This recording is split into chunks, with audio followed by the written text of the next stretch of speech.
প্রিয় দর্শক, সংবাদপত্রে বাংলাদেশ অনুষ্ঠান থেকে আমি রেজানুর রহমান আপনাদেরকে স্বাগত জানাচ্ছি।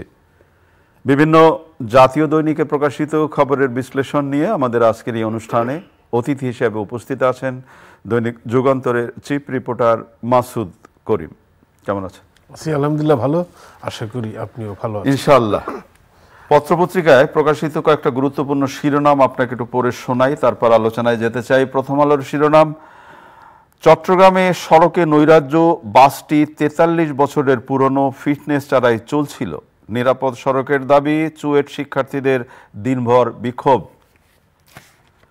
দৈনিক সমকালের শিরোনাম, তাপপ্রবাহ প্রাণঘাতী, জেনেও সবাই চুপ। বাংলাদেশে ব্যবসা খুঁজছে কাতার। যুগান্তরের শিরোনাম, পারস্পরিক সহযোগিতা জোরদারের অঙ্গীকার, কাতারের সঙ্গে 10 চুক্তি সমঝোতা স্মারক সই। তীব্র গরমে ঘরে বাইরে সর্বত্র অস্বস্তি। কালের কণ্ঠের শিরোনাম, মধ্যপ্রাচ্য নিয়ে ঢাকা দোহার উদ্বেগ। দৈনিক ইত্তেফাকের শিরোনাম, ৩৫ ইনস্টিটিউট বিক্রি করেছে ৫,৫০০ জাল সনদ। উপজেলা নির্বাচন, প্রথম ধাপে বিনা ভোটে জয়ী ২৫ প্রার্থী। বাংলাদেশ প্রতিদিনের শিরোনাম, ভেঙে পড়েছে চেইন অব কমান্ড, দলের শৃঙ্খলা ফেরাতে ৩০ এপ্রিলের বৈঠকে শাস্তির মুখোমুখি সেই মন্ত্রী এমপিরা। বিনা ভোটে নির্বাচিত ৩৩ প্রার্থী। মানবজমিনের শিরোনাম, দাবদাহে নাবিশ্বাস, মারাত্মক অনিয়মে নির্বাচন বাধাগ্রস্ত হয়েছে। আমাদের সময় শিরোনাম, লোডশেডিং চলবে ২০২৬ পর্যন্ত। জায়জায় দিনের শিরোনাম, ৬ চেয়ারম্যান সহ ২৫ জন বিনা ভোটে নির্বাচিত। বাংলাদেশ কাতার চুক্তি, ৫ চুক্তি ও সমঝোতা স্মারক সই। দেশ রূপান্তরের শিরোনাম, চলার আগেই সুদে ব্যয় ৬,০০০ কোটি, মেট্রো রেল সাউদার্ন। খবরের কাগজের শিরোনাম, পশ্চিমা ১২ প্রতিষ্ঠান ক্ষতিপূরণ দেয়নি, ২০ মামলা নিষ্পত্তি হয়নি ১১ বছরেও, রানা প্লাজা ট্র্যাজেডির ১১ বছর। সময়ের আলোর শিরোনাম, ৫ চুক্তি ও সমঝোতা সই, সন্তোষ প্রকাশ করে ঢাকা ছাড়লেন কাতারের আমির। দৈনিক জনকণ্ঠের শিরোনাম, সম্পর্ক নতুন উচ্চতায়। মাসুদ করিম, আপনি শিরোনাম শুনলেন। গত কয়েকদিন ধরে গরম নিয়ে আমাদের অনেক আলোচনা করতে হচ্ছে। আজকে সমকালে যে রিপোর্ট হয়েছে একটু আলোচনা করতে চাই। তাপপ্রবাহকে প্রাকৃতিক দুর্যোগ ঘোষণার সময়ের দাবি বলা হচ্ছে। ৫ দিনে মৃত্যু ২৯। তীব্র গরমের দিনগুলোতে মৃত্যুবারের শতকরা ২২% বেশি। ঢাকা বছরের শ্রম উৎপাদনশীলতা হারাচ্ছে ৬০,০০০ কোটি টাকার। সামনের পরিকল্পনায় বিষয়টি গুরুত্ব দেওয়া হবে, সাবের হোসেন চৌধুরী বলেছেন। তাহলে এই যে বলা হচ্ছে যে গরমের তাপপ্রবাহে প্রাণঘাতী, জেনেও সবাই চুপ, করার কি আছে? ধন্যবাদ।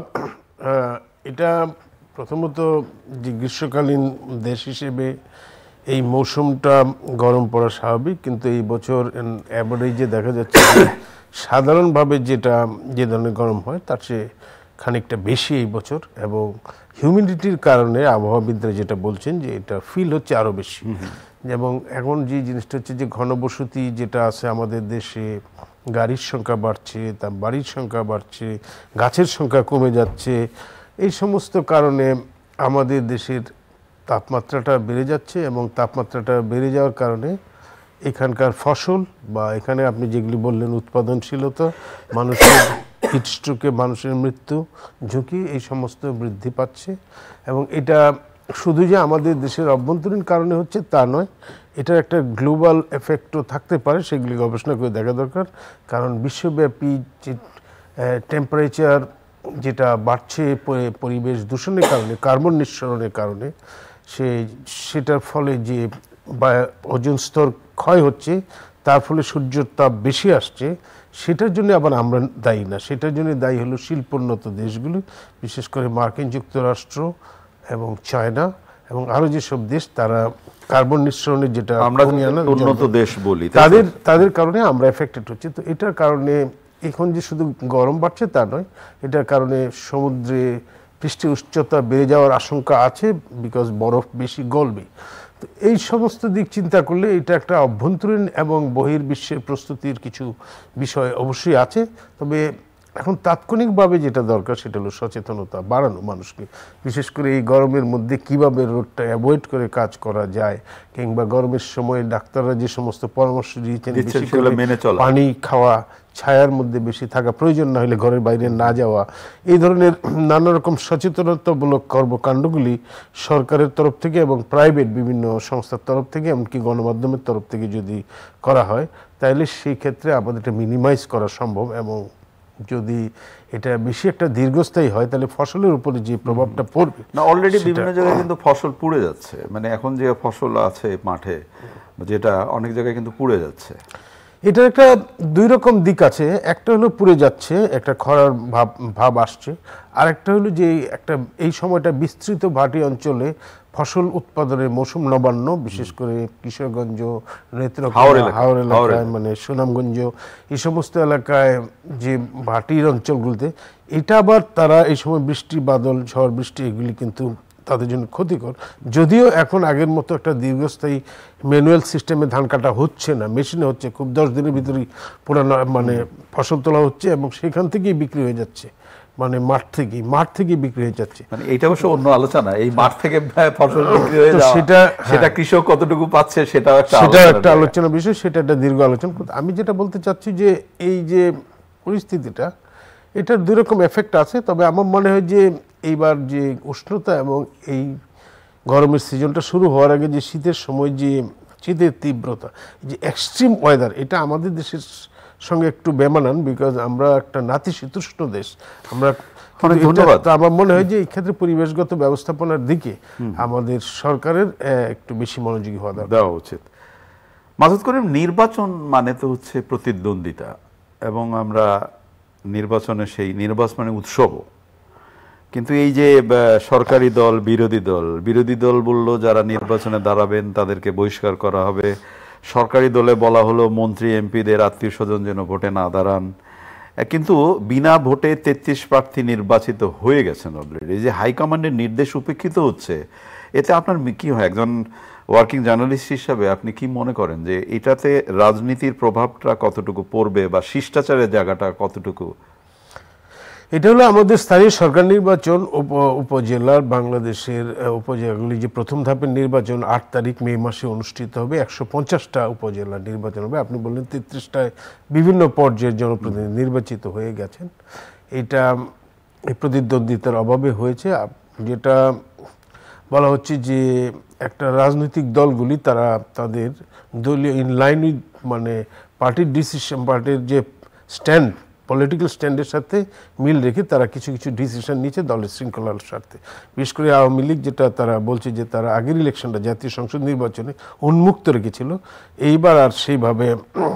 এইবার যে জিনিসটা হচ্ছে যে এখানে হয়তো যারা মন্ত্রী এমপি হয়েছেন তাদের মধ্যে অনেকেই আছেন আবার স্বতন্ত্র নামে হয়েছেন, আওয়ামী লীগের লোক, আবার অনেকে আওয়ামী লীগ ছাড়াও স্বতন্ত্র হয়েছেন, অনেক জায়গায় আওয়ামী লীগের হয়েছে। তো সেদের আত্মীয় স্বজনরা যাতে নির্বাচন না করতে পারে ঘনিষ্ঠ, সেটা প্রত্যেকটার জন্য কিন্তু কেস বাই কেস। এখন ওনারা যদি জেনারেলাইজ করে তাহলে মুশকিল।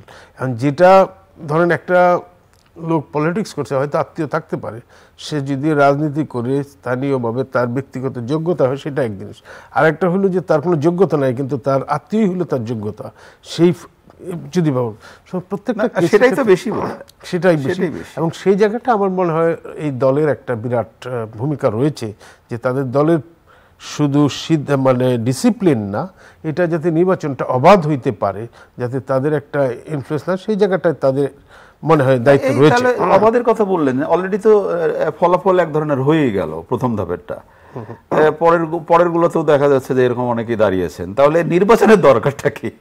না, নির্বাচন আমার কথা হলো যে এটা তো স্থানীয় সরকার নির্বাচন, এখানে যে কেউ নির্বাচনে দাঁড়াইতে পারে, সেটা তো তার আছেই, এবং সেই জায়গায় রাজনৈতিক দলের তেমন কিছু করণীয় নেই। তাহলে তো বাধা নিষেধ দিয়ে দেওয়া নাই যে আপনি দাঁড়াবেন না, আত্মীয় দাঁড়াবেন না, তো দরকার কি? না, সেটা নিষেধ দেওয়া দরকার নেই, কিন্তু যখন তারা দেখছে যে একটা জায়গায় ইনফ্লুয়েন্স হচ্ছে, বিশেষ করে আওয়ামী লীগ, রুলিং আওয়ামী লীগ দেখছি যে এক জায়গায় মন্ত্রীর এবং এমপির ইনফ্লুয়েন্স হচ্ছে, সেই জায়গাটায় তারা বাধা দিচ্ছে। এটা দলগত সিদ্ধান্ত, এটা কিন্তু রাষ্ট্র হচ্ছে ভালো কথা, কিন্তু সে এই যে তৃণমূলের জায়গা থেকে যে এই যে কেন্দ্রের নির্দেশটা যে অমান্য হলো এইটার ভবিষ্যৎ কি? এইটার ভবিষ্যৎটাই এখন দেখার বিষয়, কারণ এটা এখন তারা প্রত্যেকটা কেস নিশ্চয়ই তারা একটা তালিকা তৈরি করবে প্রত্যেকটা, কারণ 150টা উপজেলারই তালিকা আছে। আপনাকে বলা হলো উপর থেকে যে আপনি কাজটি করবেন না, কিন্তু আপনি থোড়াই কেয়ার না করে আপনি কাজটি করলেন, তাহলে শেষে কি দাঁড়াবে সেটাই হচ্ছে সেটা হলো তাদের দলগত শাস্তিমূলক ব্যবস্থা করার ব্যাপার, কিন্তু রাষ্ট্রীয়ভাবে কোনো শাস্তি নেওয়ার কোনো সুযোগ নাই, কারণ তার একটা অধিকার আছে নির্বাচন করার। শুধুমাত্র দলীয় শৃঙ্খলা ভঙ্গের দায়ে দল তাদের দলের মানে কি সিদ্ধান্ত নেয় সেটা নিতে পারবে, দলীয় সিদ্ধান্ত নিতে পারবে, রাষ্ট্রীয় সিদ্ধান্ত। বাংলাদেশের মানবাধিকার নিয়ে কঠোর সমালোচনায় যুক্তরাষ্ট্রের আবার কি? এটা তো ইন এ জেনারেল, এটা লং টাইম যুক্তরাষ্ট্র তারা বিশ্বব্যাপী যে প্রতিবেদনটা তৈরি করে মানবাধিকার সংক্রান্ত বার্ষিক প্রতিবেদন, সেখানে বাংলাদেশের চ্যাপ্টার থাকে, অন্যান্য দেশেরও চ্যাপ্টার থাকে, এবং আমাদের দেশে মানবাধিকার তারা যে এই পর্যন্ত আমার দেখা যে কয়টা প্রতিবেদন করেছে প্রত্যেকটাতেই তারা বলছে ট্র্যাক রেকর্ড খারাপ। এর একটা দিক হলো যে আমাদের মানে এটা গ্লোবাল স্ট্যান্ডার্ড কিনা আমি জানি না, আমেরিকান স্ট্যান্ডার্ডে খারাপ, এবং সেই দিক থেকে একটা আছে। আরেকটা হলো যে আমাদের স্ট্যান্ডার্ডেও কিন্তু আমরা সেটা ভালো করার সুযোগ আছে, কারণ কি এখানে ধরেন মানবাধিকার কি, আমরা যদি এই যে টর্চার বলেন বা ফ্রিডম অফ স্পিচ বলেন, কিংবা ধরেন রাজনীতি করার মানে অবাধের পলিটিক্যাল ফ্রিডম থাকার কথা, তারপরে এই যে গুম খুন, এই সমস্ত প্রসঙ্গগুলি আসে, এই সমস্ত প্রসঙ্গগুলি আমাদের স্ট্যান্ডার্ডেও কিন্তু গ্রহণযোগ্য না। সুতরাং আমি বলছি যে আমেরিকানরা বলছে যে এটা খারাপ, সেটা তাদের ব্যাপার, এবং সেটারও একটা ইম্প্যাক্ট আছে আমাদের সমাজে, কারণ আমরা জানেন যে আমেরিকা হলো এই যে ইউনিপোলার ওয়ার্ল্ড, বা যদি ইউনিপোলার নাও বলেন, আমেরিকার ইনফ্লুয়েন্স কিন্তু বিশ্বব্যাপী আছে, এবং এই তাদের এই রেটিংটার প্রভাব কিন্তু আমাদের দেশের ইনভেস্টমেন্টের উপরে, আমাদের দেশের ইমেজের উপরে কিছুটা হলেও পড়ে। তো সেই জন্যে আমরা যেটা বরাবর যেটা সরকারের তরফ থেকে বলা হয় এগুলি ডিনাই করা হয়।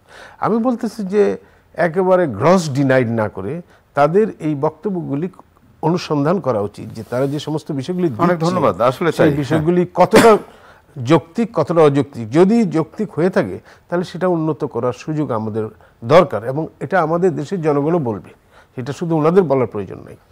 রানা প্লাজার ট্র্যাজেডির 11 বছর ক্ষতিপূরণ মেলেনি, বিচারও হয়নি। রানা প্লাজার কথা যখন উঠে এখনো কিন্তু আমরা সেই স্মৃতি ভুলে যাইনি, এখনো সেই গা শিউরে ওঠে সেই অবস্থা। যদি 11 বছর পরে সিদ্ধান্ত বা এই ধরনের শিরোনাম পড়তে হয়, ক্ষতিপূরণ মেলেনি, বিচার হয়নি, তাহলে বিচার কবে পাবো? এটা তো বিচার ব্যবস্থাটা দীর্ঘসূত্রিতা হচ্ছে, এবং এটা আমি বলবো যে আমাদের বিচার ব্যবস্থার যে সার্বিক দুর্বলতার এটা একটা বড় প্রমাণ, যে এটা একটা ফোকাসড কেস, যে এত বড় একটা বিল্ডিং ধসে পড়লো, যদিও এই রানা প্লাজা ঘটনার পর থেকে বিশ্বব্যাপী আমাদের গার্মেন্টস সেক্টরের উপরে, সরকারের উপরে সেফটির জন্য চাপাচাপি করার পরে এখন দেখা যাচ্ছে অনেক বিল্ডিং সেফ করা হয়েছে বটে, কিন্তু সেই বিচারটা যদি না হয়, আমাদের অভ্যন্তরীণ বিচার ব্যবস্থাটা যদি এত দীর্ঘসূত্রিতা হয়, তাহলে এটা হয় কি এটার জবাবদিহিতার জায়গাটা ক্ষুণ্ণ হয়ে যায়।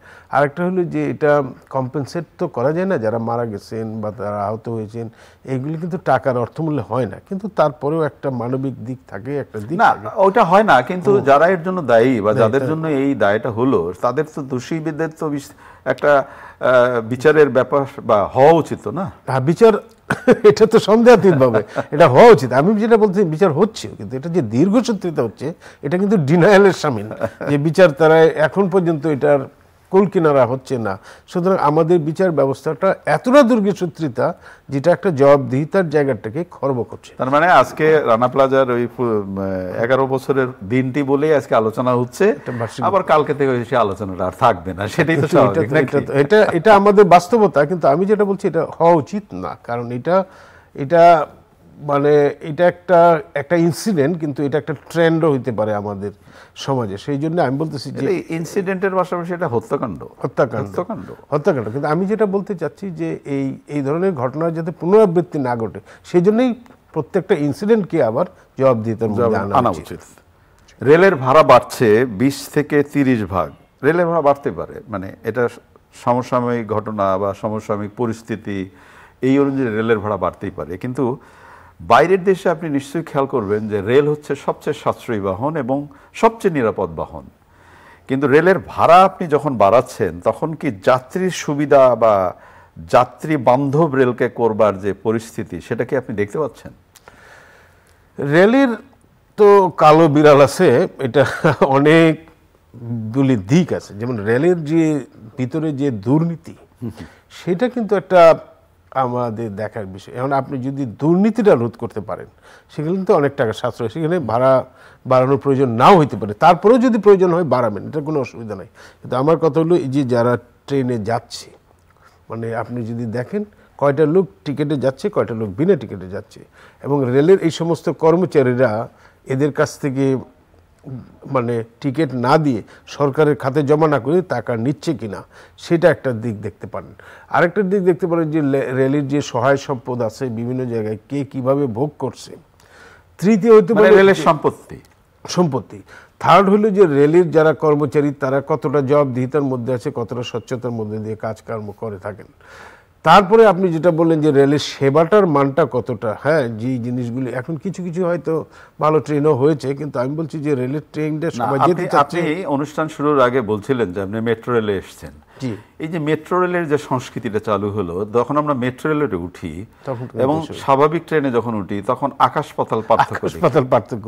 এখানে এত মানুষ দাঁড়িয়ে আসছে, কারো কোনো অভিযোগ নেই, কারো কোনো অভিযোগ নাই। কেন নেই? যে নির্দিষ্ট সময়ে একেবারে একটা রাইট টাইম, 31 মিনিট। এটা একটা পুরাটা একটা সিস্টেম কাজ করতেছে, এখানে সিস্টেমটা কাজ করতেছে না। বলতে পারে যে ক্যাপাসিটিটা নাই, এটা ঠিক না। এটা হলো মানে ইচ্ছার অভাব। মানে আমাদের মনে হয় যে একটা সদিচ্ছা যদি থাকে, এবং আমরা যদি এটাকে একটা সিস্টেমের মধ্যে আনার ইচ্ছা থাকে, তাহলে অনেকখানি কাটাই ওঠা সম্ভব এবং এটাকে সক্ষমতা করা সম্ভব।